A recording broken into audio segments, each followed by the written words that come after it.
What's up, YouTube? Back for another Thursday video on Let's Talk About, and I suppose I'd say, hey, what's up, you guys? Yes, because today is going to be a Let's Talk About, I can't talk today.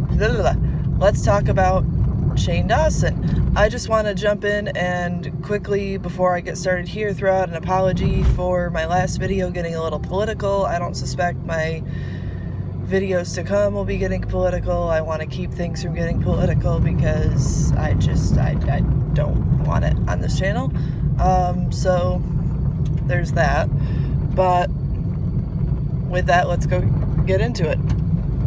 Few people have made such an impact and a career from YouTube as Shane Dawson. For all of his hard work, television quality series, and endless entertainment, Shane deserves so much credit.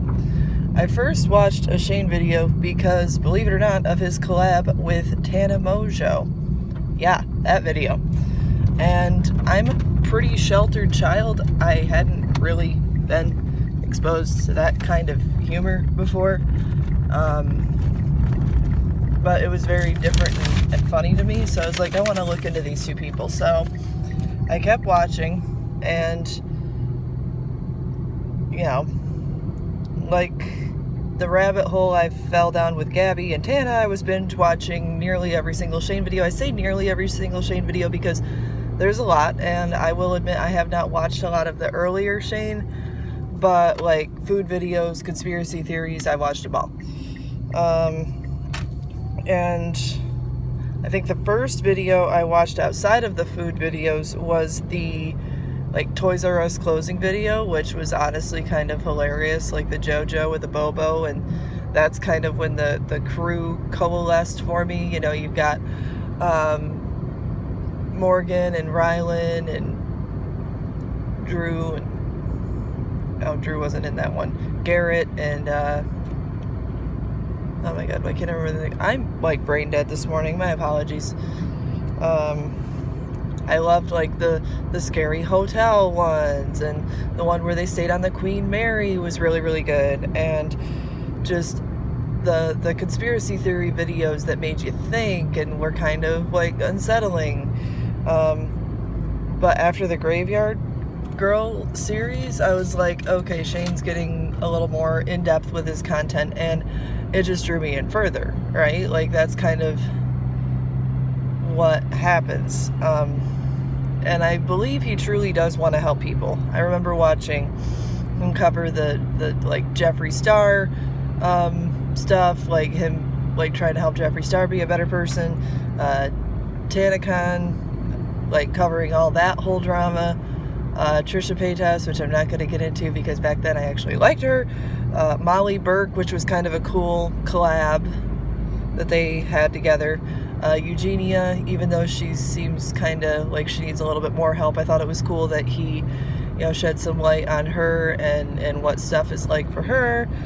And I believe that it all kind of stems from the same general direction. Like, why do these YouTubers do what they do? Why do they act how they act? Let's get deeper with these guys. Like, the Jake Paul series was crazy. Because we all had this picture in our minds of who Jake Paul was. Like, just this loud and crazy, like, oh, it's the Team 10 house. And then it was like, oh, this is, like, dark. And it was just, it was very, very entertaining. And then Shane jumps into the makeup industry, and he's succeeded like crazy. Like, he got merch, like really, really good merch, and a whole eyeshadow palette and lip gloss and a mini palette, and just he blew up with the makeup series that he ended with his own like palette and the creation stuff, which is really, really cool and very, very different, and I did not expect that. And I just remember the name of the cameraman. It's Andrew. How can I forget Andrew? Andrew is hilarious. Somebody at me in the comments for forgetting Andrew. But you could tell that like filming and editing like high quality, high stress series and situations was kind of taking its toll.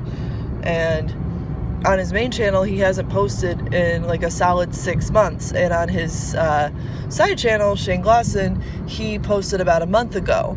But I feel like he's taking a break from social media because, it takes a lot of time and energy and effort to put the content that he's putting out there. And I also feel like a good time to take a break would be right now, because YouTube's kind of crazy, like with cancel culture and whole communities falling apart, and just, it's kind of a toxic environment right now. I follow Shane on Twitter, and Shane on Twitter is extremely rewarding, and I saw him recently in the Morgan Adams video about JoJo Siwa's ice cream, because I saw him in the thumbnail and I'm like, oh, I'm automatically gonna watch that. But he seems to be a person who's very dedicated to his mental health and Rylan and his family. I know that wasn't necessarily always the case, but I'm glad he's at least taking care of himself and, paying attention to his wants and his needs and not burning himself out. But I want to thank Shane for all of his amazing videos, his sense of humor, and for being himself. Shane, I know it's not likely that you will see this and that things are pretty crazy right now, but I just hope you'll stay safe and you'll know that you're loved. And thank you, as always. And I appreciate everything that you've created for us and blazing the trail for real, original, dope content. So thank you, Shane Dawson. With that, this is a little bit shorter of a video, but if you want to, go ahead and check out my other videos. I just did one.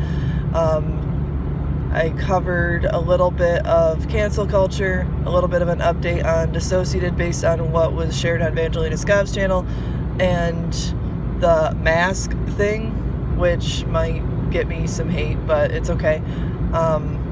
And I have a couple more videos planned next week. I know Tuesday I'm probably going to get into some more like about me type details, because I tend to keep that kind of quiet on this channel, but I'll probably keep it a little bit light on Tuesday. And on Thursday, of course, we'll be back with the Let's Talk About Blank series. So in the meantime, thank you guys for watching and have a great day. Bye.